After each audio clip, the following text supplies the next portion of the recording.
യേശു കർത്താവ് ഇഷ്ടം പോലെ മിറക്കിൾസ് ചെയ്തുകൊണ്ടിരുന്നതായിട്ട് നമുക്ക് എല്ലാവർക്കും അറിയാം. ജോൺ പറഞ്ഞിട്ടുണ്ട്, എല്ലാ മിറക്കിൾസും എഴുതി കഴിഞ്ഞാൽ ഈ ലോകം പോലും നിറഞ്ഞു പോകുമെന്ന് പറഞ്ഞിട്ടുണ്ട്.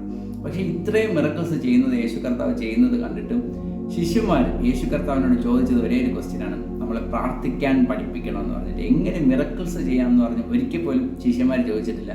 പക്ഷെ എങ്ങനെ പ്രാർത്ഥിക്കണം എന്ന് ശിഷ്യന്മാർ ചോദിച്ചിട്ടുണ്ട്. So there lies the secret.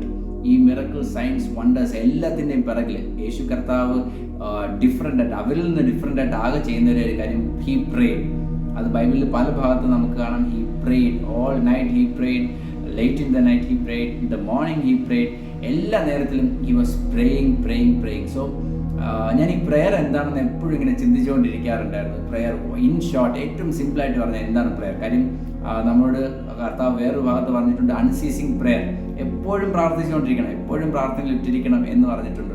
So അൺസീസിംഗ്ലി പ്രേ ചെയ്യാൻ തക്കവണ്ണം എങ്ങനെ നമുക്ക് പറ്റും എന്നുള്ളൊരു ക്വസ്റ്റ്യൻ എൻ്റെ മനസ്സിലുണ്ടായിരുന്നു. സോ അതിനുള്ളൊരു ആൻസർ എന്ന് പറയുമ്പോൾ എനിക്കൊരു ബൈബിൾ വേഴ്സിൽ നിന്ന് തന്നെ എനിക്ക് ദൈവം സംസാരിച്ചു. So I would like to share it with you. In John 14:20 it says, ഞാൻ പിതാവിലും നിങ്ങൾ എന്നിലും, ഇങ്ങനെ പറഞ്ഞൊരു ഞാനിപ്പോൾ ഈ പടത്തിൽ കാണുന്നത് പോലെ നമ്മളൊരു സാൻഡ്വിച്ച് പോലെയാണ് പിതാവാം ദൈവത്തിനകത്ത് യേശു കർത്താവിനകത്ത് നമുക്കകത്ത് പിന്നെയും ക്രിസ്തു, മതത്തിൻ്റെ പ്രത്യേകിച്ച് ക്രിസ്തു നമ്മളിരിക്കുന്നത്. ഇങ്ങനെ ഒരു സാൻഡ്വിച്ച് പോലെയാണ് ദൈവം നമ്മളെ ഉണ്ടാക്കിയിരിക്കുന്ന ഒരു വൺനെസ്സിൽ. ഹല്ലേലൂയ.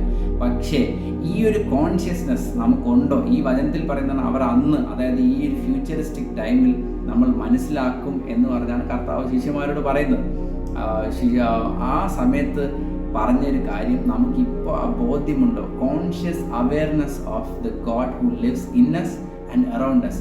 നമ്മളിൽ വസിക്കുന്ന ദൈവത്തിൻ്റെ ആത്മാവിൻ്റെ ശക്തിയും ദൈവത്തിൻ്റെ പേഴ്സണാലിറ്റിയും, അതുമാത്രം നമ്മുടെ ചുറ്റും നമ്മൾ ആ ഒരു സാൻഡ്വിച്ച് ആയിരിക്കുന്ന അവസ്ഥയിലാണ്. അങ്ങനെ ഒരു conscious awareness of Christ who is with you. അങ്ങനെയാണെങ്കിൽ നമുക്ക് എപ്പോഴും ഒരു അവെയർനെസ്, കർത്താവ് നമ്മുടെ കൂടെ ഉണ്ടെന്നുള്ളൊരു അവെയർനെസ്സിൽ നമ്മൾ കമ്മ്യൂൺ ചെയ്തിരുന്നു കഴിഞ്ഞാൽ, I am in you, you are in me, we are one എന്നുള്ള ഒരു കോൺഷ്യസ്നെസ് നമുക്ക് മെയിൻറ്റെയിൻ ചെയ്യാൻ പറ്റിക്കഴിഞ്ഞാൽ, we are always walking in that prayerful state. Unceasingly we are praying. നിർത്താതെ നമ്മൾ പ്രാർത്ഥിച്ചുകൊണ്ടിരിക്കുകയാണ്. Because we are communing with the father.